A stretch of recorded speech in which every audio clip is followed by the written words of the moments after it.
Bab 7, Bab 2127, 1 Permintaan bagian 1. Cukup. Satu kata sederhana bergema, dingin dan tanpa kelembutan yang pernah dimilikinya. Namun, kata tunggal itu menimbulkan rasa takut dan hormat secara seimbang, bergema di seluruh aula dengan otoritas yang tak seorang pun berani menantangnya. Itu adalah suara Abyssal Monarch. Semua orang yang hadir, terlepas dari status atau kekuatan mereka, segera berhenti dan berlutut, menundukkan kepala mereka sebagai tanda tunduk. Beban kehadirannya mencekik, tidak menyisakan ruang untuk perlawanan. Ekspresi Abyssal Monarch tidak menunjukkan kehangatan apapun. Senyum tipis yang pernah melembutkan sikapnya telah hilang, digantikan oleh tatapan mata dingin dan tajam yang menyapu seluruh aula. Saat dia tersenyum, orang bisa merasa tenang. Namun saat dia serius, hanya ada satu hal yang harus dilakukan, mendengarkan. Pandangannya pertama-tama tertuju pada Hua Caili dan Yunce, lalu matanya beralih ke Dian Jiuzi yang berlutut dalam diam, tubuhnya kaku dan tangannya terkepal erat. Pertunangan ini harus tetap dilaksanakan. Kalimat itu pendek dan sederhana, tetapi dampaknya sangat dahsyat. Kalimat itu menimpa ruangan seperti badai yang mengamuk, membekukan semua yang dilaluinya. Bagi Hua Caili, Yunce, dan kedua bupati ilahi, kata-kata itu membawa beban seperti gunung yang tak tergoyahkan, menghancurkan harapan mereka dalam sekejap. Tubuh Hua Caili gemetar tak terkendali, hatinya tenggelam dalam keputusasaan. Tangan Yunce mengencang, buku-buku jarinya memutih, saat ia berjuang untuk menekan badai emosi yang mengancam akan menguasainya. Di samping mereka, Hua Fuchen dan Meng Kongqian bertukar pandang sekilas dan berat, wajah mereka pucat. Tapi kakek Abyssal. Suara gemetar Hua Caili memecah keheningan, kata-katanya dipenuhi dengan keputusasaan. Terguncang oleh dekrit itu, ia tidak dapat menerima hasil ini. Namun, sebelum dia bisa melanjutkan, kekuatan spiritual yang luar biasa turun padanya, Yunce, dan dua Divine Regents, kekuatan yang begitu besar dan absolut sehingga perlawanan tidak mungkin dilakukan. Boom! Cerak! Beban kekuatan spiritual menekan kepala mereka dengan kuat ke tanah, lantai kuno di bawah mereka retak di bawah tekanan yang sangat besar. Erangan kesakitan keluar dari Hua Caili, Yunce, dan dua Divine Regents. Tubuh mereka gemetar, energi mereka yang dalam menjadi tidak berguna di bawah kekuatan penghancur Abyssal Monarch. Tak berdaya melawan kekuatan yang menekan mereka, mereka hanya bisa menahan rasa sakit, tidak mampu mengangkat kepala atau bergerak. Mereka seharusnya tidak mengkhianati satu cinta, kata suara tenang dari depan mereka. Itu adalah kepala pendeta, nadanya membawa campuran kekecewaan dan keniscayaan. Dia menggelengkan kepalanya perlahan saat tatapannya menyapu keempatnya, ekspresinya tidak terbaca. Imam kepala, sosok paling berkuasa kedua di Abyss dan orang yang telah berdiri di samping Raja Abyssal jauh sebelum ia diberi gelar itu, memahami Monarch lebih dari siapapun. Ia tahu kedalaman prinsip Monarch dan seberapa dalam pengkhianatan, terutama dalam hal cinta dan kesetiaan, menyentuh inti keberadaannya. Raja Abyssal adalah pria yang mengabdikan diri pada cinta, pengabdian yang begitu mendalam hingga membentuk keberadaan Abyss itu sendiri. Karena cinta adalah Abyss. Karena cinta, ia telah menunggu selama yang terasa seperti selamanya. Dan karena cinta, Abyss akan segera menemui ajalnya. Bagi Monarch, cinta itu sakral. Mereka yang mengkhianatinya akan menghadapi amarahnya yang tak henti-hentinya. Tidak ada pengecualian. Bahkan Hua Caili, yang tumbuh di tanah suci, yang dicintai semua orang. Sejarahnya, pesonanya, dan kasih sayang yang ia tanamkan pada orang-orang di sekitarnya tidak membebaskannya dari keinginan Monarch. Erangan kesakitan keluar dari bibir Hua Caili saat darah menetes di sudut mulutnya. Tekanan luar biasa dari kekuatan Monarch menekannya, menghancurkannya ke tanah. Ini adalah pertama kalinya dia benar-benar merasakan murka Abyssal Monarch, dan itu mengerikan. Ketakutan yang belum pernah dia alami sebelumnya mulai berakar, menyebar melalui dirinya seperti gelombang es.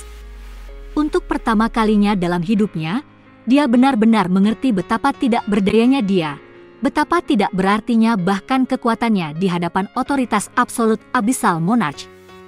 Di sampingnya, dua Divine Regents, yang selalu berdiri sebagai pilar kekuatan dan kebanggaan yang tak tergoyahkan, mendapati diri mereka sama-sama tidak berdaya.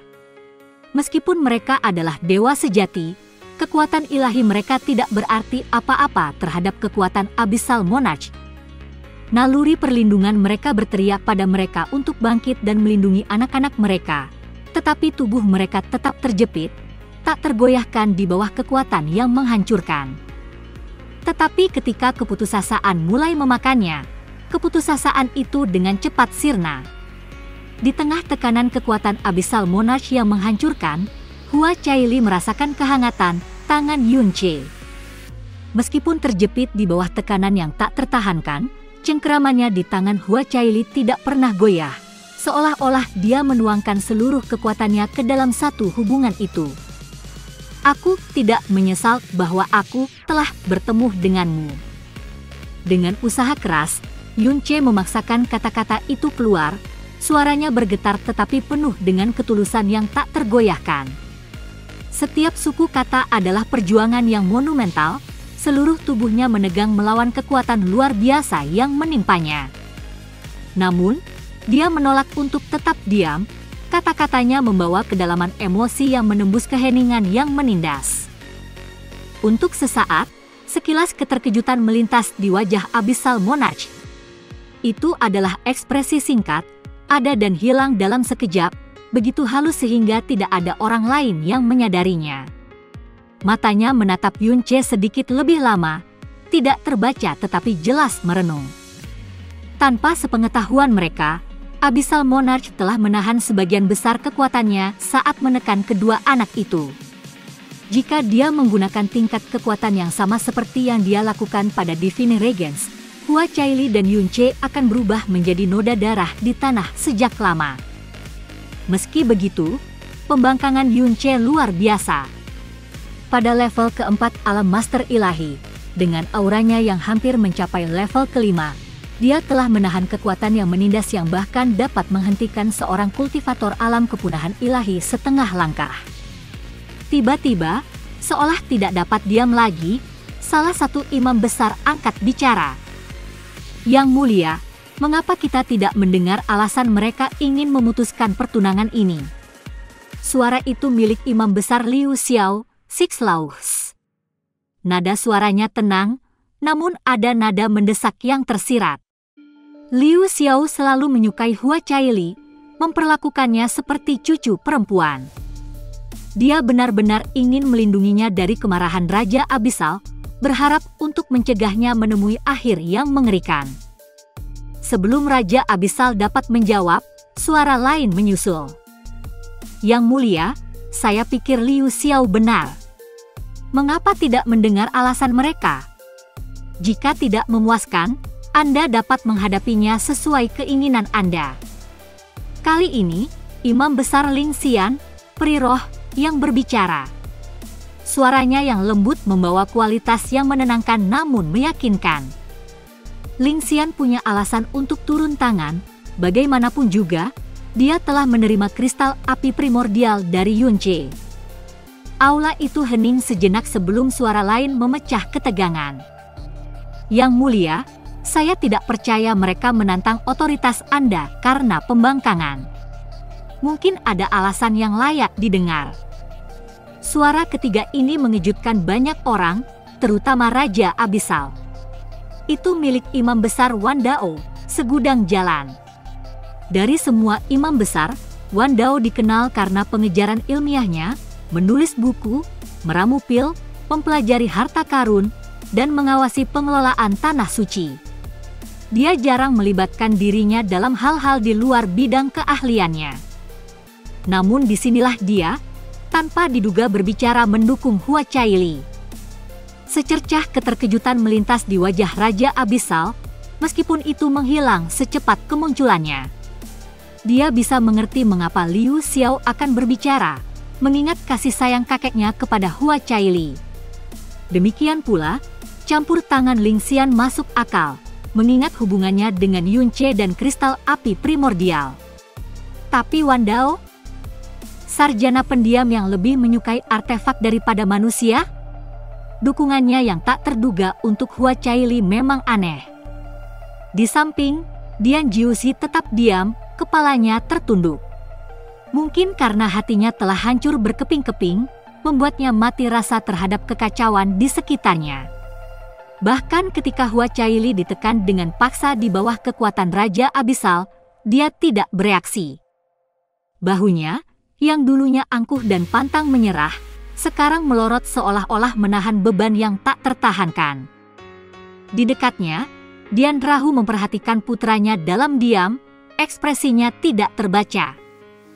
Yang mulia, Anda dapat menghukum mereka sesuai keinginan Anda, tetapi mengapa tidak mendengarkan cerita mereka terlebih dahulu? Suara tenang dan bergema itu milik kepala pendeta, Big Rage. Kata-katanya membawa beban yang membungkam, bahkan bisikan paling samar di ruangan itu.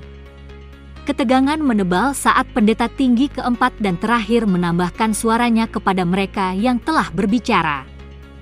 Imam kepala tidak pernah menjalin hubungan dekat dengan Hua Caili selama Hua Caili tumbuh di tanah suci.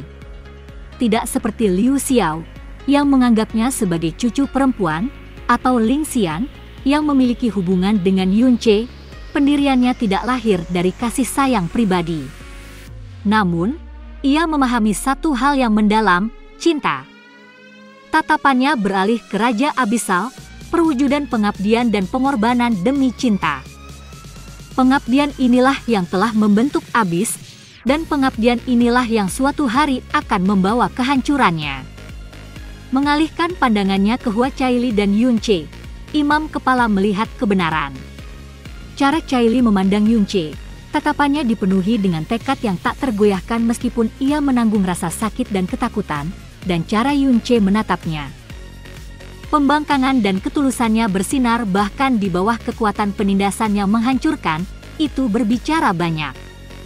Lalu ada kata-kata Yunce yang diucapkan dengan sekuat tenaga di bawah kekuasaan raja yang menindas. Mereka harus tahu konsekuensi dari tindakan mereka, harga dari menentang keputusan raja. Namun, meski begitu, mereka telah memilih untuk bertindak. Itu adalah keputusan yang lahir dari keyakinan, bukan keinginan, dan itu saja sudah cukup bagi kepala pendeta untuk mendukungnya. Setelah keheningan yang panjang dan menindas, tekanan luar biasa yang menjepit para dewa, Hua Caili, dan Yunce ke tanah akhirnya terangkat. Saat kekuatan itu menghilang, keempatnya terengah-engah, tubuh mereka gemetar karena cobaan itu. Keringat dingin membasahi mereka, setiap tetes mengingatkan betapa dekatnya mereka dengan kehancuran. Ini bukan sekadar kelegaan, ini adalah kesempatan hidup yang diberikan oleh Raja Abyssal. Yunce, khususnya, merasakan beratnya kelangsungan hidupnya. Tidak seperti yang lain, dia tidak berani mengandalkan kekuatan dewa jahatnya di hadapan Raja Abyssal, karena tahu itu akan menarik perhatian yang tidak diinginkan. Bahkan dengan sumsum dewa naga miliknya, yang meningkatkan ketahanan fisiknya ke tingkat yang sebanding dengan Master Ilahi Puncak, kekuatan penghancur itu terasa terlalu nyata. Setiap serat tubuhnya menjerit kesakitan di bawah amarah raja, tetapi dia bertahan. Meskipun tersiksa, pikiran Yunce tetap tajam. Dia merasakan sesuatu selama seluruh cobaan itu, sesuatu yang tak terduga. Meskipun kemarahan Abyssal Monarch tidak diragukan lagi nyata, tidak ada niat membunuh di baliknya.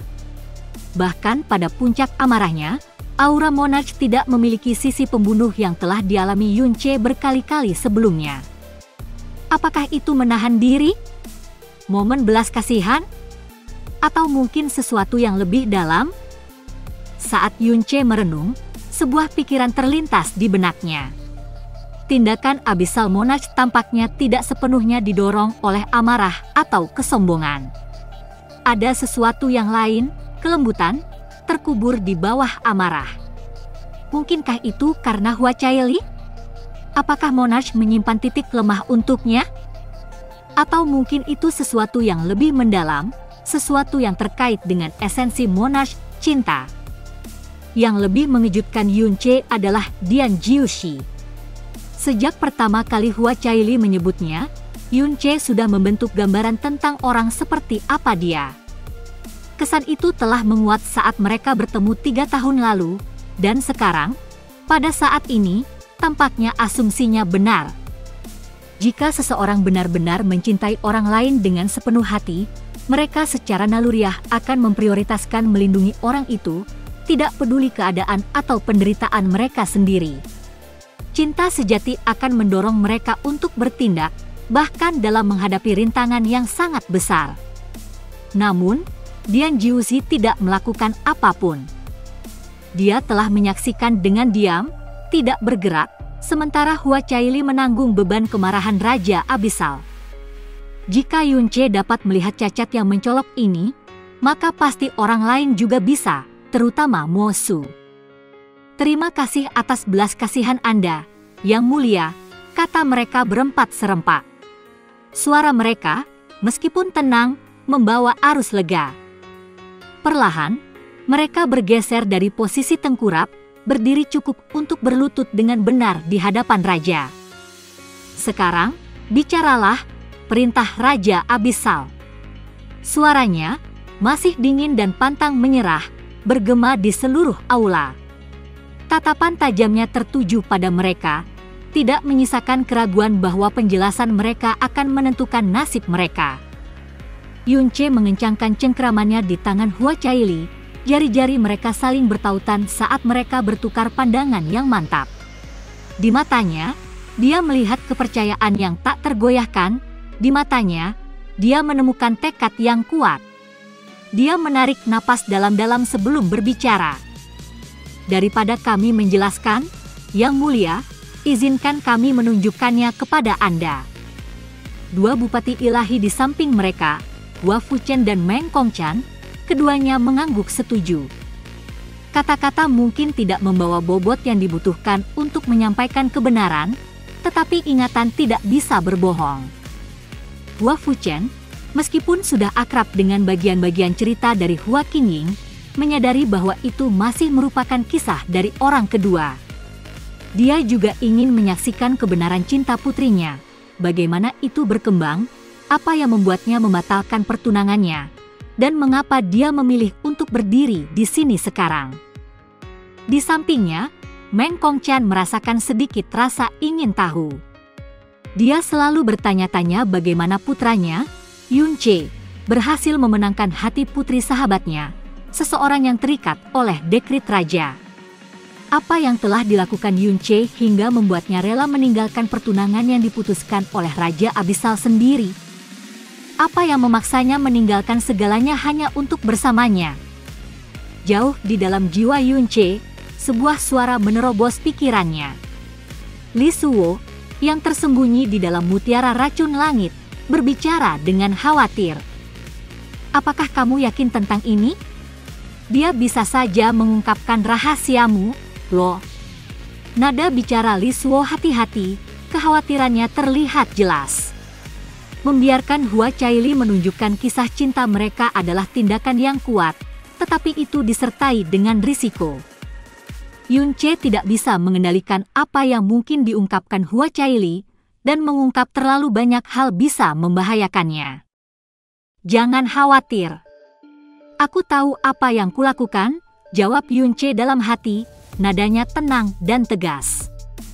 Keyakinannya terpancar saat dia menegaskan kembali keputusannya. Dia telah merencanakan segala kemungkinan, dan sekaranglah saatnya untuk mengambil risiko ini. Ruangan itu menjadi sunyi senyap saat semua orang mengalihkan pandangan mereka ke Abyssal Monarch. Ekspresinya tidak terbaca, tetapi tidak adanya penolakan menandakan persetujuan diam-diam. Melihat ini, Pasangan itu saling bertukar pandang sebelum serpihan jiwa mereka mulai naik dan berkilauan di udara. Cahaya halus dari serpihan jiwa mereka menyatu, melayang ke atas, dan satu persatu, kenangan yang mereka bagi mulai terungkap untuk disaksikan semua orang. Kisah mereka terbentang seperti permadani yang ditenun dengan cinta, rasa sakit, dan pengorbanan. Serpihan jiwa Yunche dan Hua Caili mulai menenun kisah mereka, terbentang di hadapan semua orang yang hadir. Cahaya halus berkilauan saat kenangan mereka terbentuk, menghadirkan permadani yang jelas dari masa lalu mereka bersama. Itu dimulai dengan pertemuan pertama mereka di alam Qilin, tempat takdir mempertemukan mereka untuk pertama kalinya. Kenangan kemudian beralih ke pertemuan tak terduga mereka lagi di laut kabut yang misterius. Dari serpihan jiwa Yunche, kisah itu terungkap dari sudut pandangnya, pertemuan mereka yang ditakdirkan, bagaimana dia mengenalnya, dan bagaimana dia tetap di sisinya melalui cobaan dan kesengsaraan. Itu menunjukkan saat-saat ketika perasaannya terhadapnya mulai bersemi, berubah dari kekaguman menjadi cinta yang mendalam. Itu mengungkapkan rasa sakit yang dirasakannya ketika mengetahui identitas aslinya, penderitaan yang membuat keputusan sulit untuk meninggalkannya, dan bagaimana takdir, atau campur tangan Raja Kabut, akhirnya mempertemukan mereka lagi. Dari pecahan jiwa Hua Caili, perspektifnya terungkap seperti cermin baginya. Kenangan itu mengungkapkan kesan awalnya terhadap Yunche, bagaimana dia terkejut dengan kegigihan dan kekuatannya, dan bagaimana, sedikit demi sedikit, dia mulai jatuh cinta padanya. Pecahan jiwanya juga mencerminkan penyesalan dan kerinduannya setelah dia pergi, penyesalan yang tumbuh menjadi kerinduan yang begitu kuat sehingga reuni mereka pada akhirnya terasa seperti takdir. Saat itulah, melalui liku-liku yang diatur oleh Raja Kabut, dia akhirnya menyadari kedalaman perasaannya terhadapnya. Namun, di tengah-tengah pengungkapan cinta dan pengorbanan, kenangan itu juga mengungkap kebenaran yang tidak dapat disembunyikan. Dari pecahan-pecahan Hua Caili, kemampuan luar biasa Yunche terungkap, kendalinya yang tak tertandingi atas berbagai kekuatan unsur, yang masing-masing digunakan dengan penguasaan yang luar biasa. Yang paling menonjol, kepemilikannya atas kekuatan cahaya mendalam terungkap, kemampuan yang sangat langka sehingga membuat orang-orang yang menyaksikan pecahan-pecahan itu terkejut. 11. Berikut versi revisinya, yang menekankan keterkejutan dan respons emosional para tokoh sambil mempertahankan intensitas momen tersebut. Awalnya, semua orang terpikat oleh cerita yang terbentang di hadapan mereka, tertarik pada cinta, pengorbanan, dan pertemuan yang menentukan antara Yunche dan Hua Caili. Namun seiring ingatan terus berputar, intrik berganti menjadi keterkejutan. Bukan pengungkapan pertemuan mereka dengan Raja Kabut yang membuat mereka tercengang, melainkan kemampuan Yunche untuk mengendalikan semua jenis kekuatan unsur. Besarnya apa yang telah mereka saksikan membuat bulu kuduk mereka merinding. Bagi banyak orang, itu di luar pemahaman. Bahkan Abyssal Monarch, yang ekspresi tabahnya jarang goyah, membiarkan sekilas keterkejutan melintas di tatapannya. Yuan Kau. Meng Kongchan tergagap, suaranya bergetar saat dia menoleh ke Yunche. Sikapnya yang biasanya tenang hancur, dan wajahnya bercampur antara ketidakpercayaan dan keheranan. Mulutnya sedikit menganga seolah-olah dia baru saja melihat hantu. Di sampingnya, Imam Besar Ling Xian, yang bangga dengan kemampuannya mengendalikan banyak kekuatan elemen karena garis keturunannya, tidak dapat menyembunyikan reaksinya. Ketenangannya yang biasanya lembut hancur saat dia tergagap. Kau. Matanya melebar, pikirannya terguncang. Dia bisa mengendalikan beberapa elemen, tetapi tidak sebanyak yang baru saja ditunjukkan Yunche. Dan ini adalah kisah kita, kata Yunche, suaranya tenang tetapi membawa tekad yang kuat. Saat tubuhnya menyala dengan cahaya energi cahaya mendalam yang murni dan menenangkan, suasana tegang berubah. Cahaya yang cemerlang meredakan emosi yang bergejolak di ruangan itu, menyadarkan semua orang kembali ke kenyataan. Tetap saja, meski pikiran mereka sudah tenang, tubuh mereka masih menunjukkan ketidakpercayaan mereka. Getaran menjalar di sekujur tubuh mereka saat mereka memproses semua yang baru saja mereka saksikan. Cinta antara Yunche dan Hua Caili, janji-janji mereka, perjuangan mereka, setiap momen perjalanan mereka telah terungkap. Namun, bukan hanya cinta mereka yang membuat ruangan itu terkagum-kagum, rahasia Yunche juga terlalu kuat untuk diabaikan. Angin, api, es, petir, tanah dan bahkan energi cahaya yang mendalam. Meng Kongqian bergumam dengan heran, suaranya bergetar saat dia menatap putranya. Tatapannya dipenuhi dengan keterkejutan dan kebanggaan. Matanya yang dalam berbinar saat dia mengulangi penguasaan unsur Yunche dengan rasa tidak percaya. Kecemerlangan kemampuan Yunche menyala dalam benaknya seperti cahaya bintang yang tak terhitung jumlahnya.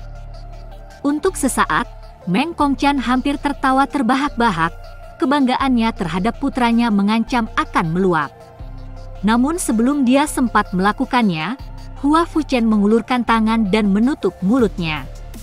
Namun, tangan Hua Fuchen pun gemetar. Meskipun begitu, Bupati Ilahi dari Kerajaan Ilahi Pemecah Surga tidak dapat menyembunyikan badai emosi yang mengamuk di dalam dirinya. Akhirnya, Yunche bangkit sedikit, masih berlutut saat ia berbicara kepada Raja Abisal, nadanya penuh hormat namun tegas. Yang mulia, seperti yang telah Anda lihat saat itu, saya bukanlah siapa-siapa. Saya bukanlah putra ilahi, bukan anggota kerajaan ilahi manapun. Saya bukanlah siapa-siapa, seseorang yang tidak memiliki rumah, seseorang yang tidak memiliki apa-apa, seseorang yang benar-benar sendirian. Ia berhenti sejenak, tatapannya tak tergoyahkan saat ia melihat ke arah Hua Caili. Namun, karena pertemuan yang menentukan, saya bertemu Caili, seorang wanita dari dunia yang begitu jauh dari dunia saya sendiri. Pertemuan itu saat itu mengubah segalanya. Dari pertemuan itu, kami menemukan cinta, cinta yang melampaui batas, menentang akal sehat, dan telah menyatukan kami dalam hati, tubuh, dan jiwa. Mengalihkan pandangannya kembali ke Raja Abisal, suara Yunche menjadi lebih tegas. Setiap kata-katanya membawa beban keyakinannya. Saya tahu tentang pertunangan yang Anda berikan kepada Dian Jiushi dan Caili. Tetapi sebagaimana adanya, dia dan saya sudah menjadi satu, terikat oleh cinta, dalam hati, tubuh, dan jiwa. Karena alasan ini, saya dengan rendah hati memohon Yang Mulia untuk membatalkan pertunangan mereka. Yunche menoleh ke Hua Caili, tatapannya lembut namun penuh dengan cinta yang tak tergoyahkan. Suaranya, mantap dan tulus, membawa beban ikatan mereka saat ia berbicara. Takdir telah mempertemukan kita, dua orang dari dunia yang berbeda, untuk menjadi satu dalam hati, tubuh, dan jiwa. Kita telah saling berjanji untuk hidup selamanya. Kata-katanya tertahan di udara saat ia berbalik ke arah Raja Abisal, nadanya semakin tegas. Saya mohon, Yang Mulia, mohon izinkan cinta kita bertahan hingga akhir zaman. Setiap kata meneteskan ketulusan, menyentuh hati setiap orang yang hadir. Bahkan para dewa, yang telah lama terbiasa dengan kenyataan dingin kekuasaan dan tugas, tidak dapat menahan diri untuk tidak tersentuh. Mereka tahu pentingnya energi cahaya yang mendalam, dan kemurnian hati yang dibutuhkan untuk menggunakannya. Seseorang yang memiliki kekuatan seperti itu bebas dari kerusakan dan kekotoran, kata-katanya semurni salju. Bagi Yunche, mengucapkan kata-kata ini dengan keyakinan seperti itu berarti menyatakan kebenaran yang tak tergoyahkan. Di sampingnya, mata Hua Caili berkaca-kaca. Tetesan air mata yang berkilauan memantulkan cahaya aula, mengalir di pipinya seolah-olah jiwanya menangis dalam kegembiraan. Ini adalah air mata kebahagiaan yang mendalam, pelepasan emosi yang luar biasa yang dirasakannya untuk pria yang telah berdiri di sampingnya melalui segalanya. Duduk di atas mereka semua, Raja Abisal, Mo Su, tetap diam.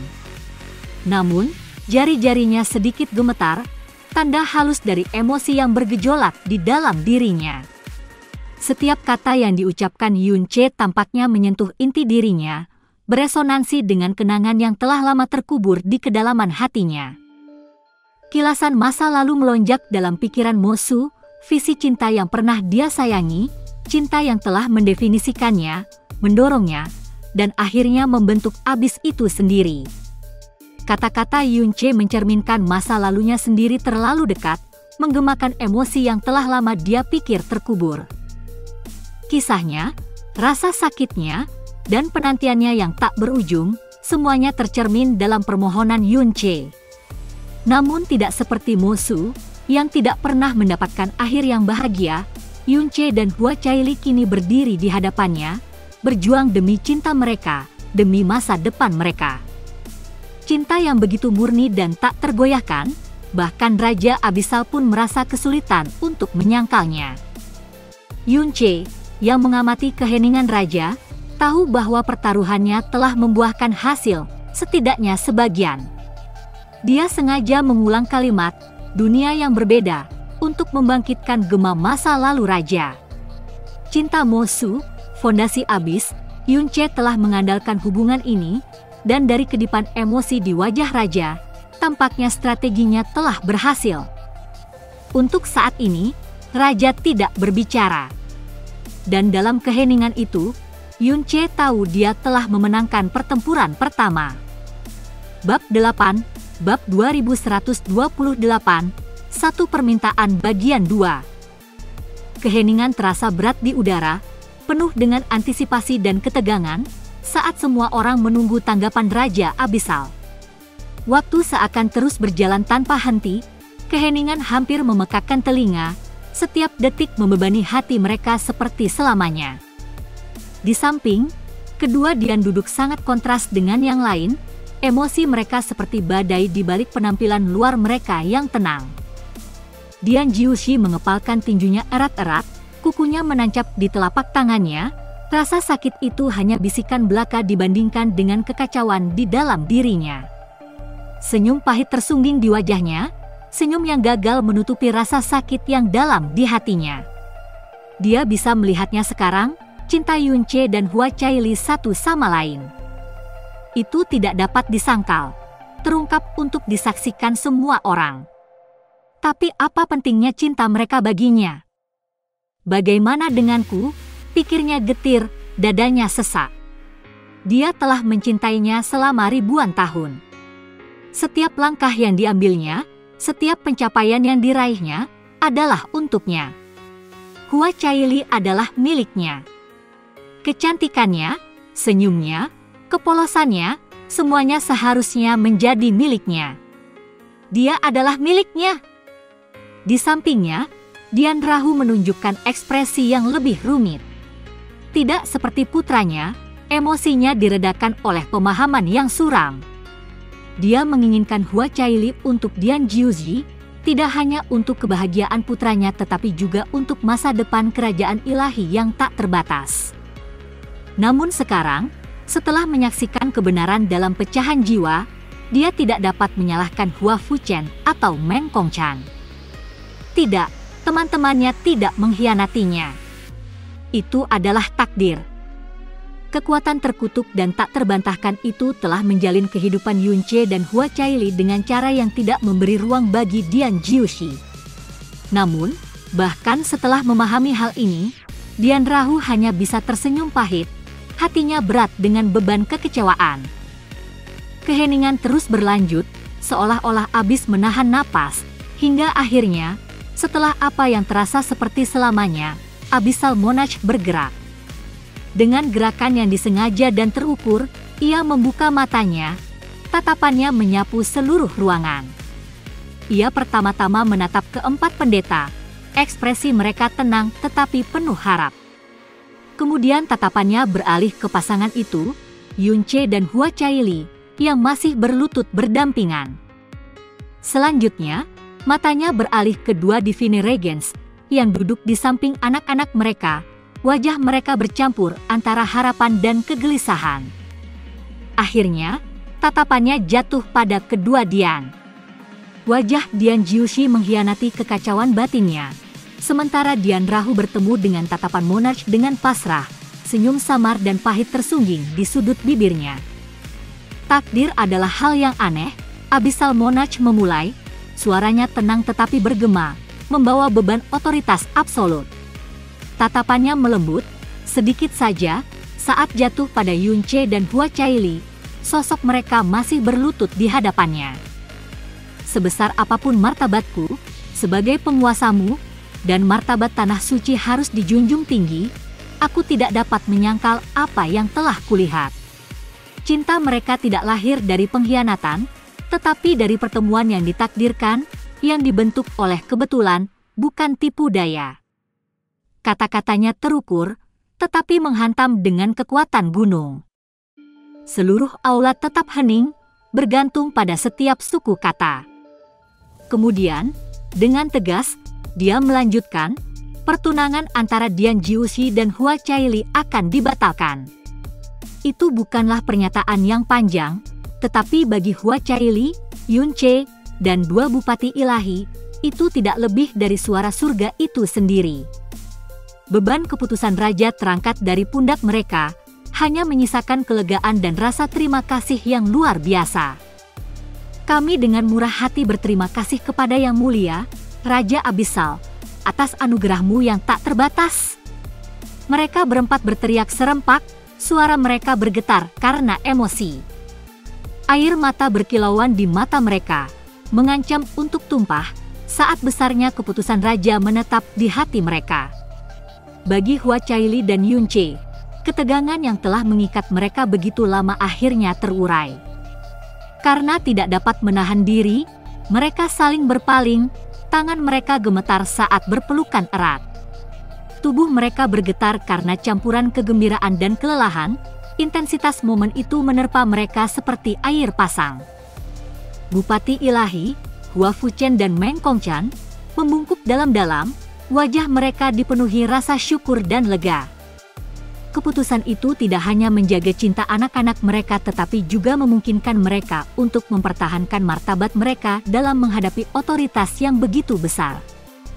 Untuk sesaat, waktu seolah berhenti, ruangan itu sunyi kecuali suara samar isak tangis Hua Caili yang tenang dan napas Yunche yang teratur saat dia memeluknya erat. Raja Abyssal, yang menyaksikan pemandangan itu, tidak mengatakan apa-apa lagi. Ekspresinya tetap tidak dapat dipahami, tetapi secercah pemahaman samar tertinggal di matanya saat dia mengamati pasangan itu. Mungkin, dalam cerita mereka, dia melihat gema dari sesuatu yang telah lama hilang darinya. Buk! Suara lutut yang menghantam tanah bergema di aula. Itu adalah Dian Jiushi. Tubuhnya gemetar saat dia berlutut, kepalanya tertunduk, bahunya merosot. Dia tahu, dia telah kehilangannya. Selamanya. Kesadaran itu menghantamnya seperti pisau, menusuk lebih dalam dari luka apapun. Di sampingnya, ayahnya, Dian Rahu, menatap putranya dengan berat hati. Tanpa sepatah kata pun, ia meletakkan tangannya yang kuat namun menenangkan di bahu Jiushi yang gemetar, menawarkan dukungan diam-diam dalam menghadapi kekalahannya. Hahaha. Tiba-tiba, tawa memecah ketegangan di aula. Itu datang dari Imam Besar Liu Xiao, yang wajahnya berseri-seri dengan kegembiraan yang tulus. Tawanya menular, menyebar ke imam besar lainnya, yang senyumnya mencerminkan kelegaan dan kebahagiaan mereka bersama. Bagi Liu Xiao, yang memandang Hua Caili seperti seorang cucu perempuan, kebahagiaannya adalah miliknya sendiri. Namun saat suasana mulai cerah, suara raja terdengar, memotong kegembiraan seperti pisau. Tapi, satu kata itu membuat aula menggigil. Udara menjadi berat sekali lagi saat semua mata beralih ke Raja Abyssal. Kehangatan momen sebelumnya digantikan oleh keheningan yang menegangkan saat semua orang menunggunya untuk melanjutkan. Tatapannya beralih ke dua Dian, ekspresinya tidak terbaca. Masalah martabat kerajaan ilahi yang tak terbatas harus tetap dijunjung tinggi, katanya, Suaranya mengandung bobot otoritas. Untuk itu, aku akan mengabulkan satu permintaanmu. Selama permintaan ini tidak merusak hubungan antara kerajaan ilahi atau martabat mereka, aku, sebagai rajamu, akan memenuhinya. Kata-katanya bergema di aula, bobotnya terasa nyata. Terima kasih, Yang Mulia, kata Dian Rahu sambil membungkuk dalam-dalam dan penuh hormat. Suaranya tenang, meskipun hatinya tetap berat. Dengan lembut, dia membantu putranya berdiri, menopangnya saat mereka bersiap untuk pergi. Wajah Jiusi pucat, matanya kosong, tetapi dia mengikuti arahan ayahnya tanpa protes. Raja Abyssal membiarkan senyum tipis kembali ke wajahnya saat dia melihat kelompok di depannya. Dengan itu, aku yakin semua yang perlu kalian diskusikan sekarang sudah terselesaikan. Ya, Yang Mulia, datang jawaban bulat dari semua orang yang hadir. Suara mereka stabil meskipun ketegangan masih ada. Kalau begitu, pergilah dan bersiaplah. 3 hari dari sekarang, aku akan bertemu kalian semua lagi. Dengan lambaian tangannya, Raja Abyssal menyuruh semua orang pergi. Aula, yang beberapa saat lalu dipenuhi dengan begitu banyak suara dan emosi, kini menjadi sunyi senyap.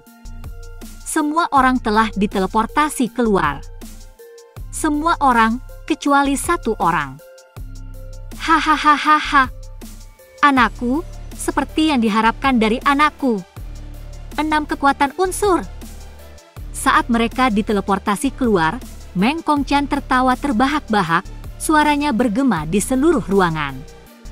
Kegembiraannya tak tertahankan, meluap saat dia menepukkan kedua tangannya. Hari ini adalah hari paling bahagia dalam hidupnya, bahkan melampaui hari kelahiran Meng Jianyuan. Di sampingnya, Hua Fuchen menyilangkan lengannya, menatap Meng Kongqian dengan jengkel. Apakah tidak ada batas seberapa besar kamu memanjakan putramu? Dia hendak membalas, tetapi sesuatu menarik perhatiannya, dan ekspresinya berubah. Di mana menantu laki-lakiku yang terhormat? Tanyanya, suaranya diwarnai kebingungan. Kakak Yun. Suara Hua Caili bergetar saat dia melihat sekeliling dengan kaget. Baru sekarang dia menyadari ada yang tidak beres. Saat mereka diteleportasi keluar dari aula kuno, Yun Ce tidak muncul bersama mereka. Hatinya mencelos saat pikirannya berpacu. Mungkinkah kakak Yun masih bersama raja? Gumamnya, suaranya nyaris seperti bisikan. Kedua bupati ilahi itu saling pandang, ekspresi mereka tegang. Meng Kongqian, yang baru saja tertawa beberapa saat lalu, langsung tersadar. Kegembiraannya berubah menjadi kekhawatiran saat dia melihat ke arah Hua Fuchen. Apa maksudnya ini? Tanya Hua Fuchen, suaranya rendah. Meng Kongqian mengerutkan kening, pikirannya berubah muram. Jika dia masih bersama raja, itu bukan tanpa alasan. Apapun masalahnya, kita harus mempersiapkan diri. Hua Caili mengepalkan tinjunya, kegelisahannya tumbuh saat tatapannya melesat ke aula kuno yang jauh. Saudara Yun. Gumamnya, kekhawatiran terukir di wajahnya. Dalam setiap pertemuan Tanah Suci, setelah diskusi tentang arah, tujuan, dan rencana masa depan untuk generasi mendatang berakhir, tibalah saatnya untuk acara yang sangat ditunggu-tunggu oleh generasi muda, ujian kekuatan mereka. Ini adalah kesempatan mereka untuk membuktikan diri dengan menghadapi anggota kerajaan ilahi lainnya dalam pertempuran, memamerkan kekuatan mereka dan mendapatkan rasa hormat. Secara tradisional, ini juga merupakan cara untuk memperkuat ikatan antar kerajaan, menumbuhkan persahabatan melalui kompetisi. Namun kali ini berbeda. Beban wahyu Tanah Suci abadi membebani semua orang. Apa yang seharusnya menjadi momen kegembiraan malah dibayangi oleh keseriusan taruhannya. Saat para peserta diteleportasi keluar dari aula kuno, mereka dibawa ke istana akomodasi masing-masing yang dipersiapkan dengan cermat oleh pengawal Tanah Suci yang bangga memastikan setiap detail sempurna. Namun, bahkan lingkungan yang mewah dan keramah tamahan legendaris Tanah Suci tidak dapat mengangkat suasana muram itu. Generasi muda, yang biasanya dipenuhi dengan antisipasi, menunjukkan ekspresi serius. Pengetahuan bahwa penampilan mereka di pertemuan Tanah Suci akan secara langsung menentukan akses masa depan kerajaan mereka ke Tanah Suci abadi, tidak menyisakan ruang untuk keceriaan. Ini bukan lagi sekadar kompetisi, ini adalah pertarungan untuk warisan kerajaan mereka. Di antara semua kelompok, ada satu yang menonjol, bukan karena tekad mereka, tetapi karena kepasrahan mereka yang tampak. Klan Dewa Naga Leluhur, yang dulunya merupakan garis keturunan yang sombong, kini tampaknya telah menerima nasib mereka. Ekspresi mereka lelah, postur mereka penuh dengan kekalahan. Pengetahuan bahwa mereka memiliki sedikit peluang untuk meningkatkan posisi mereka dalam peringkat membayangi mereka seperti awan badai. Tuan muda klan, yang masih belum dapat memasuki alam kepunahan ilahi, adalah pengingat yang jelas tentang kemunduran mereka. Dibandingkan dengan putra dan putri ilahi dari kerajaan lain, kehadirannya terasa seperti bayangan dari apa yang pernah terjadi pada klan tersebut. Meskipun memiliki warisan yang sombong, waktu klan Dewa Naga Leluhur tampaknya telah berlalu begitu saja, meninggalkan mereka sebagai penonton belaka atas ambisi orang lain. Chuer, tidak perlu memaksakan diri terlalu keras, kata Raja Naga, suaranya tenang namun diwarnai dengan sedikit rasa pasrah. Tidak seperti manusia, kami para naga tumbuh lebih lambat. Selain itu, kami sudah dijamin mendapat 50 tempat. Tidak masalah apakah kami menang atau tidak. Long Wangchu, penguasa muda klan Dewa Naga Leluhur, menundukkan kepalanya dengan hormat. Ya, Tuan Ayah, jawabnya, nadanya mantap namun kurang percaya diri. Jauh di lubuk hatinya, ia tahu kata-kata ayahnya mengandung kebenaran pahit, ia benar-benar tidak punya peluang dalam pertarungan ini. Ia hanya berada di alam kepunahan ilahi setengah langkah, puncak generasi muda klannya. Bagi para naga, ini mengesankan, namun dibandingkan dengan putra dan putri ilahi dari kerajaan lain, ini hampir tidak layak disebut. Lebih menyakitkan lagi mengetahui bahwa ia, penguasa muda para naga, telah mencapai level ini hanya melalui usaha keras. Apa yang bisa dikatakan tentang orang lain dalam klannya, yang tertinggal lebih jauh lagi? Kesenjangan itu tidak dapat disangkal. Sang Raja Naga mengamati putranya sejenak, matanya yang keemasan melembut karena emosi. Mengapa kamu tidak keluar untuk menghirup udara segar? Tetap terkurung di sini tidak akan ada gunanya bagimu. Tanah Suci jauh lebih baik daripada rumah kita, tidak ada salahnya untuk menjalin beberapa koneksi saat kamu di sini. Ada bobot dalam kata-katanya yang tidak dilewatkan Long Wangchu. Itu adalah nasihat dan permohonan halus, sebuah pengakuan atas posisi klan mereka yang menurun. Mungkin jika putranya dapat menjalin hubungan dengan sekutu yang kuat, masa depan klan mungkin akan memberi sedikit harapan. Kalau begitu, anak ini akan melakukan apa yang kamu katakan, jawab Long Wangchu, suaranya tenang tetapi patuh. Dia berdiri, membungkuk dengan hormat sebelum melangkah menuju pintu keluar. Jangan mengecewakanku. Apakah kamu mengerti? Shen Wuyanya, Bupati Ilahi Tanpa Cahaya, berbicara dengan suara setajam pisau. Tatapannya yang dingin dan tajam menatap tajam ke arah wanita muda yang berdiri di hadapannya. Matanya, yang dipenuhi dengan kebencian yang tak henti-hentinya, mencerminkan penghinaan terhadap dunia dan, yang terpenting, terhadap pria. Kebenciannya membara, api yang tak kunjung padam yang membakar setiap pikirannya. Di kerajaan ilahi, 4 dari 6 anak ilahi adalah laki-laki, dan bahkan klan Dewa Naga Leluhur telah memilih penerus laki-laki. Itu adalah pengingat terus-menerus tentang apa yang paling dibencinya. Betapa penuh kebenciannya dunia ini, pikirnya dengan getir. Hanya 2 anak ilahi yang perempuan, dan salah satunya, di matanya, adalah kekecewaan yang tidak berharga. itu meninggalkan putri ilahinya sendiri, yang telah ia curahkan segalanya, berkorban dan bersekongkol untuk membuatnya kuat, cukup kuat untuk menghancurkan siapapun yang menghalangi jalannya.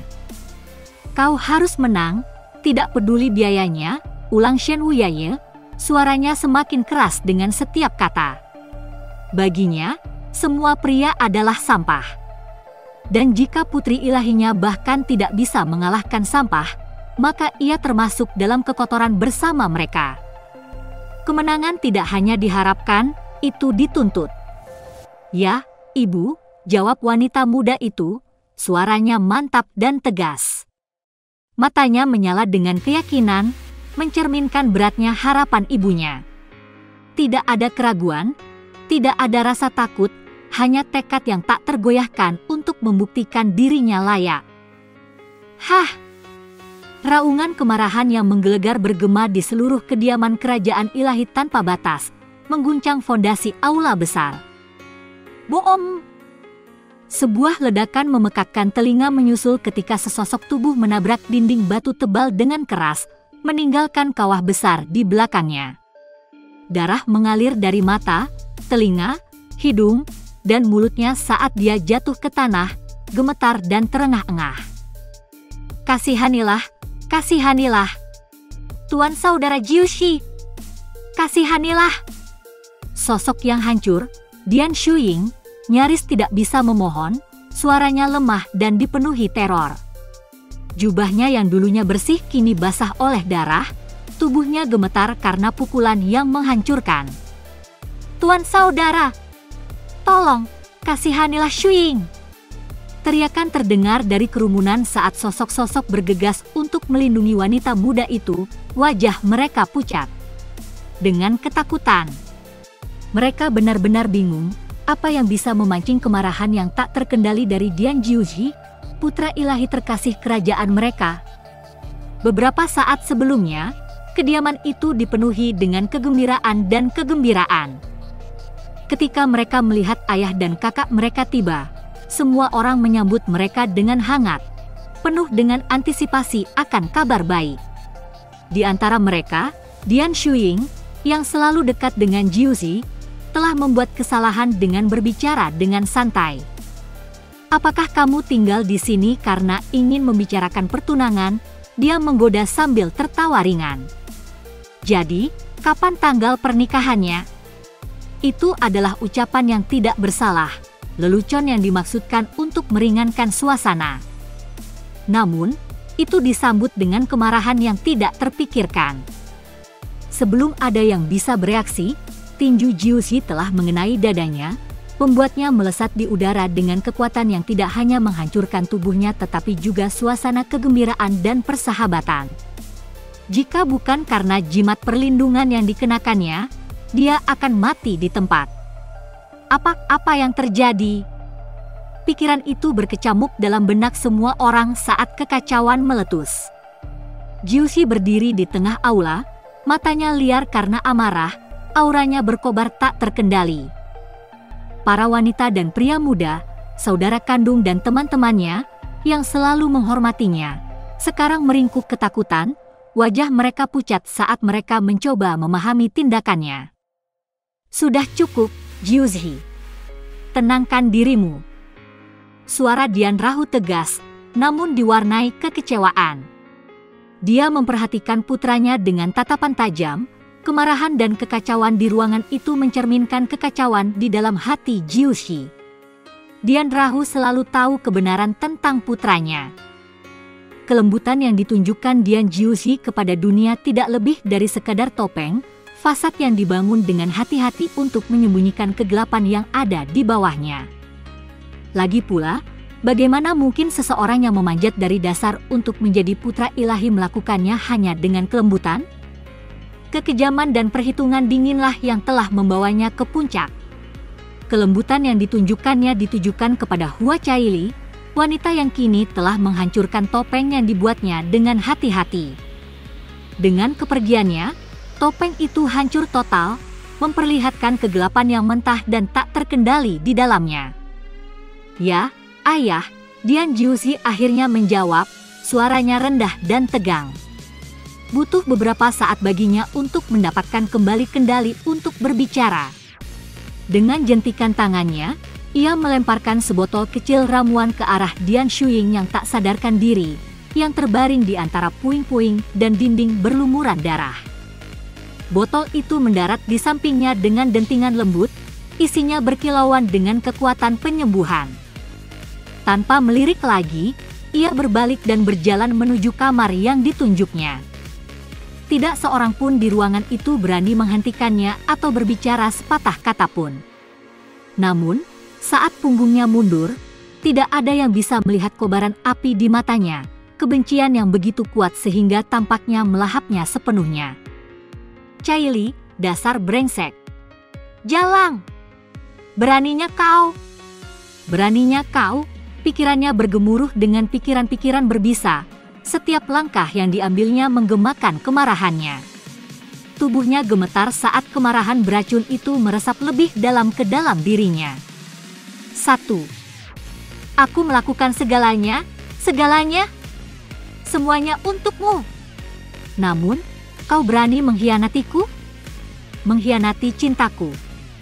Tangannya mengepal begitu erat hingga darah merembes dari telapak tangannya, tetapi dia tidak merasakan sakitnya. Yang bisa dia rasakan hanyalah kemarahan yang membara di dalam hatinya. Apakah kau tahu siapa aku? Pikirannya bergemuruh. Aku Dian Jiushi. Aku memiliki nadi ilahi kemarahan besar, kekuatan yang ditakdirkan untuk menempatkanku di puncak dunia. Namun kau berani mengkhianati aku. Kutukan demi kutukan berputar-putar di benaknya, masing-masing lebih berbisa dari yang terakhir. Peristiwa hari ini telah melucuti setiap lapisan pengekangan, sepenuhnya membangkitkan kegelapan yang telah ia kubur begitu lama. Napasnya semakin berat saat kebenciannya menemukan target baru. Meng Jianyuan. Nama itu menetes dari benaknya seperti racun. Matanya menyala dengan niat membunuh saat dia terus berjalan. Aku akan membalas penghinaan hari ini 100 tidak, 1.000.000 kali lipat. Sumpahnya bergema di hatinya, memperkuat tekadnya. Hari ini adalah hari ketika jati diri Dian Jiushi yang sebenarnya, pria yang ditempa dalam api ambisi dan amarah, terbangun sepenuhnya. Di aula kuno yang luas, hanya 2 sosok yang tersisa. Satu duduk di kursi otoritas yang agung, memancarkan aura kekuatan yang luar biasa, sementara yang lain berdiri di hadapannya, tenang di permukaan tetapi dengan badai yang mengamuk di dalam. Yunce menghadapi Raja Abyssal Mosu, jantungnya berdebar kencang seperti guntur saat dia berjuang untuk menekan kekacauan di dalam dirinya. Jika membatalkan pertunangan Dian Jiushi dengan Hua Caili adalah kemenangan pertamanya, apa yang terbentang di depan adalah yang kedua, dan mungkin yang paling penting. Dia harus bertahan hidup dalam pertemuan ini. Masa depannya, rencananya, dan hidupnya bergantung pada momen ini. Itu adalah pertaruhan terbesarnya. Meskipun pikirannya dipenuhi dengan pikiran dan rencana darurat, di luar, Yunce tersenyum menawan. Dia menatap tajam ke arah Monarch dan bertanya, "Yang mulia, apakah Anda punya sesuatu untuk ditanyakan kepada saya?" Nada suaranya santai, alami, menutupi ketegangan yang melilit erat di dalam dirinya. Monarch Abyssal mencondongkan tubuhnya sedikit ke depan, tatapan tajamnya tertuju pada Yunce. Tanpa menanggapi pertanyaan Yunce, dia memberi perintah langsung. "Tunjukkan padaku kekuatan elementalmu." Kata-kata itu menggantung di udara, berat dan tak tergoyahkan. Tidak ada ruang untuk negosiasi, tidak ada jalan keluar dari tuntutan ini. Pikiran Yunce berpacu. Jadi, ini dia. Dia sudah menduganya, tetapi mendengarnya dikonfirmasi membuat bulu kuduknya merinding. Namun, ketenangannya tidak goyah. "Ya, Yang Mulia," jawabnya, suaranya mantap. Mengambil napas dalam-dalam, Yunce menenangkan badai di hatinya. Apapun yang akan terjadi, dia telah mempersiapkannya. Tangannya menyentuh pelan formasi spasial yang tersembunyi di lengan bajunya, kunci Well Piercer untuk melarikan diri. Tanpa sepengetahuan siapapun, dia telah menanam titik teleportasi tersembunyi di dekatnya selama perjalanannya ke Tanah Suci. Kekuatan Well Piercer tak terdeteksi, memungkinkannya bergerak tanpa terdeteksi.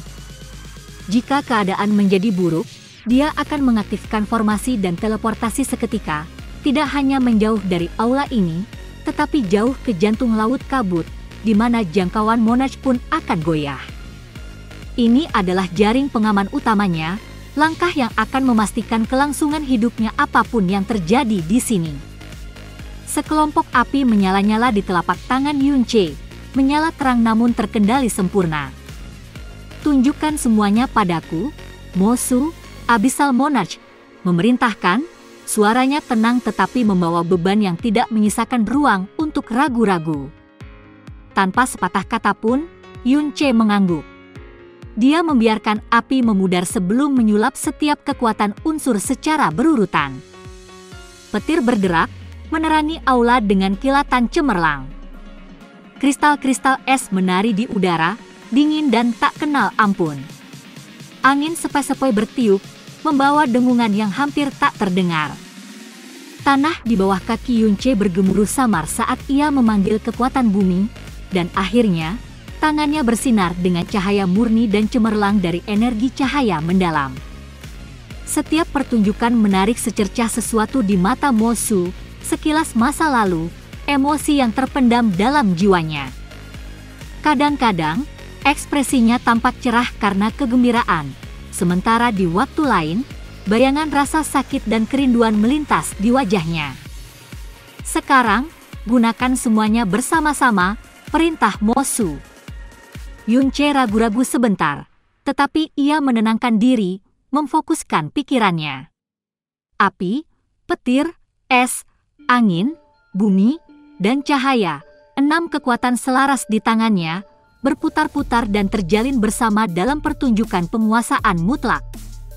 Mosu menatap pertunjukan itu, tatapannya menembus elemen-elemen seolah mencari sesuatu di balik permukaannya.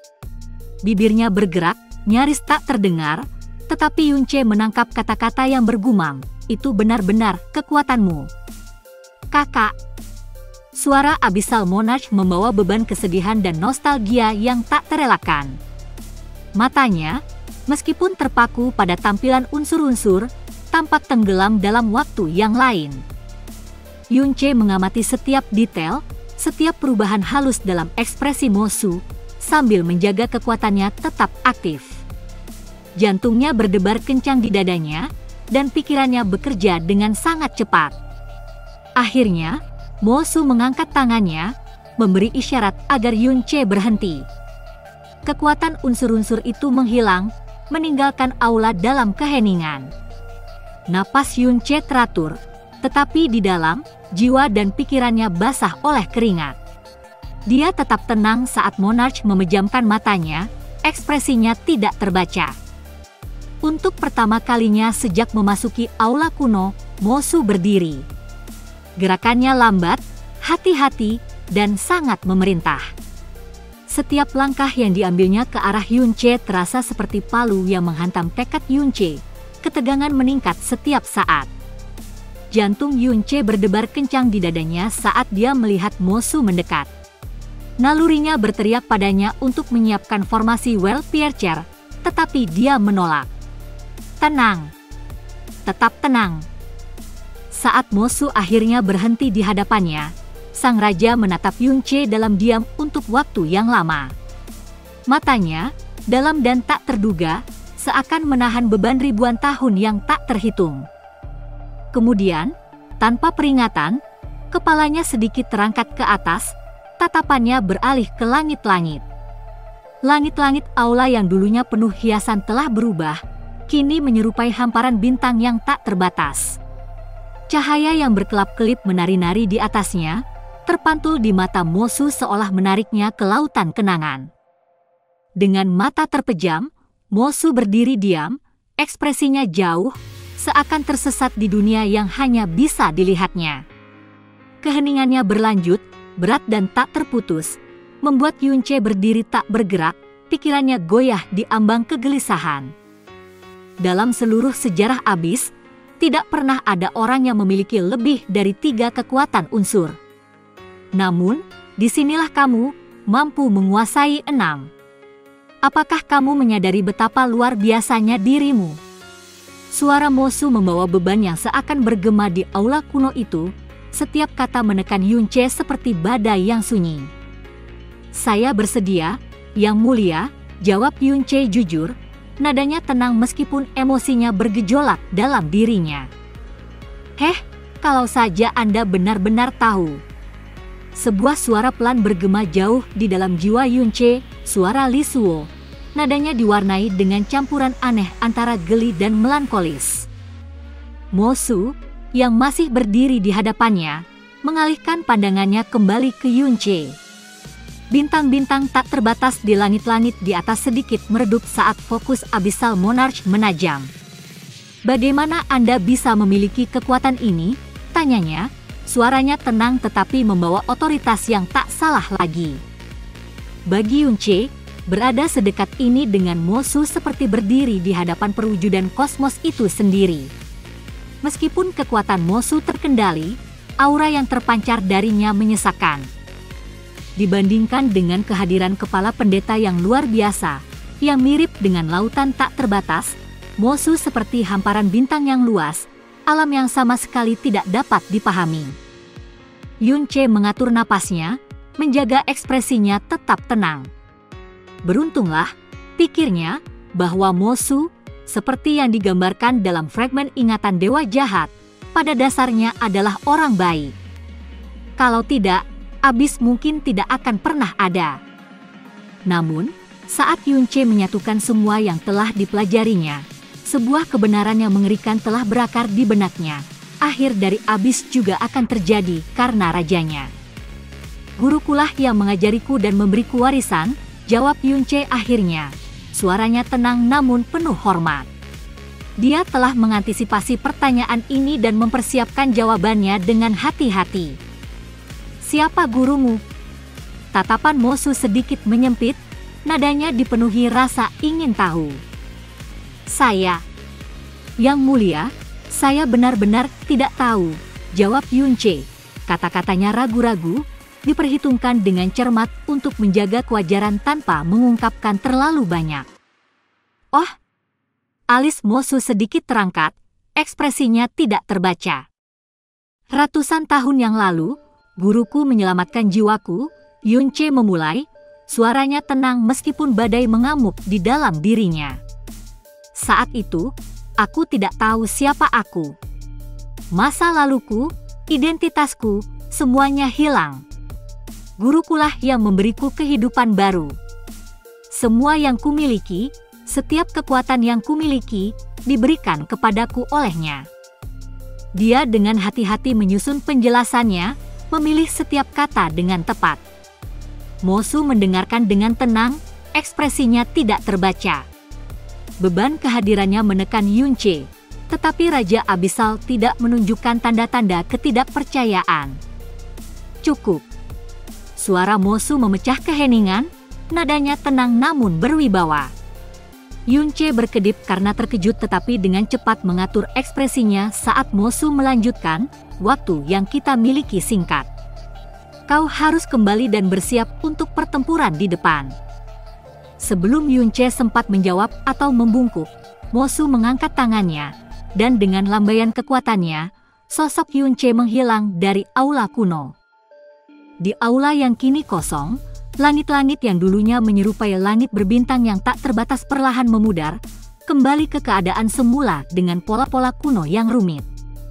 Mosu, yang kini sendirian, menurunkan pandangannya dari langit-langit. Matanya yang dalam berkedip-kedip dengan emosi yang telah lama terpendam, dan suaranya, nyaris seperti bisikan, bergema lembut di aula yang sunyi. Meng Kongchan. Aku tidak tahu apakah dia benar-benar putramu atau bukan. Bibir Mosu melengkung membentuk senyum samar dan melankolis. Tapi sebagai pewaris kakak, aku akan menaruh kepercayaanku padanya. Dia berhenti, tatapannya menjauh, seolah mengintip ke dunia yang hanya bisa dilihatnya. "Tumbuhlah kuat, Yunche," gumamnya. "Mungkin, seperti aku telah memberimu akhir yang bahagia dengan gadis kecil itu, Caili, suatu hari nanti, kau akan memberiku akhir yang bahagia." Kata-katanya menggantung di udara, dipenuhi dengan kerinduan yang tampaknya membentang melintasi keabadian. Kemudian, setenang angin yang bertiup, wujud Mosu menghilang, meninggalkan aula kuno itu kosong sekali lagi, keheningannya mendalam dan tak terputus. Beberapa saat kemudian, Yunche muncul di dalam akomodasi kerajaan penenun mimpi, mengejutkan semua orang yang hadir. Hua Caili dan Hua Fuchen termasuk di antara mereka yang berada di aula. Perhatian mereka segera tertuju pada suara bising yang tiba-tiba. Semburan energi menandakan kedatangannya. "Kakak Yun!" Suara Hua Caili menggema saat ia berlari maju. Kekhawatiran dan kerinduannya tampak jelas di matanya. Tanpa ragu, ia memeluknya erat-erat. Yunche membalas pelukan itu dengan sepenuh hati. Kehangatan kehadirannya meredakan ketegangan yang mencengkeram hatinya sejak pertemuannya dengan Raja Abyssal. 1. Penduduk kerajaan Dreamweaver terguncang oleh kedatangannya yang tiba-tiba. Bisikan memenuhi udara saat mereka mencoba mencerna apa yang telah terjadi. Ketegangan semakin menebal ketika, tak lama kemudian, sebuah dekrit dari Raja Abyssal bergema di Tanah Suci. Pertunangan antara Dian Jiushi dan Hua Caili secara resmi dibatalkan. Pengumuman itu menyebar seperti api, mengirimkan gelombang kejut ke seluruh kerajaan ilahi dan klan naga leluhur. Diskusi meletus, spekulasi menjadi liar, dan bahkan para dewa terkejut dengan keputusan yang tiba-tiba itu. Namun, betapapun penting berita itu, hanya ada sedikit waktu bagi siapapun untuk merenungkannya. Seluruh Tanah Suci dipenuhi dengan persiapan untuk pertempuran yang akan berlangsung 3 hari dari sekarang. Keputusan Raja sudah jelas, setiap kerajaan dan klan naga akan mengirim 10 perwakilan, sehingga totalnya menjadi 70 peserta. Babak pertama saja akan menyaksikan 35 pertempuran, jumlah yang sangat banyak untuk diselesaikan dalam 1 hari. Namun, ini adalah Tanah Suci, tempat kekuasaan Raja Abyssal. Dikatakan bahwa arena yang tak terhitung jumlahnya telah dipersiapkan secara khusus untuk acara ini, lokasinya tersebar di seluruh tanah mistis. Melalui pengaturan Raja, semua pertempuran dapat berlangsung secara bersamaan, memastikan babak pertama akan selesai dalam 1 hari. Setelah babak awal, masa istirahat selama sebulan akan menyusul. Cedera tidak dapat dihindari, tetapi dengan pil medis canggih, formasi penyembuhan, dan sumber daya kerajaan, sebulan akan lebih dari cukup bagi para peserta untuk pulih dan siap untuk tahap berikutnya. Sepanjang sejarah Abyss, pertemuan Tanah Suci selalu dilihat sebagai panggung untuk kompetisi persahabatan, kesempatan untuk memperkuat ikatan antar kerajaan dan menunjukkan kekuatan mereka. Namun kali ini berbeda. Taruhannya tidak pernah setinggi ini. Hadiah untuk juara pertama, kedua, dan ketiga sungguh mengubah hidup. Untuk pertama kalinya, peringkat kompetisi ini akan secara langsung memengaruhi masa depan setiap kerajaan, menentukan tempat yang diberikan untuk perjalanan ke Tanah Suci abadi. Ini bukan lagi tentang kehormatan, ini tentang bertahan hidup. Generasi muda, yang biasanya bersemangat dan ingin berkawan, kini menunjukkan ekspresi muram. Mereka mengerti bahwa pertarungan ini tidak bisa lagi dianggap enteng. Kali ini, setiap serangan, setiap bentrokan akan membawa beban masa depan kerajaan mereka. Di seluruh kerajaan ilahi dan klan naga leluhur, proses pemilihan perwakilan dimulai dengan sungguh-sungguh. Keputusan itu tidak diambil dengan enteng, karena setiap kerajaan dengan hati-hati mengevaluasi bakat terbaiknya. Para perwakilan harus lebih dari sekadar kuat, mereka perlu mewujudkan kebanggaan dan kekuatan kerajaan mereka.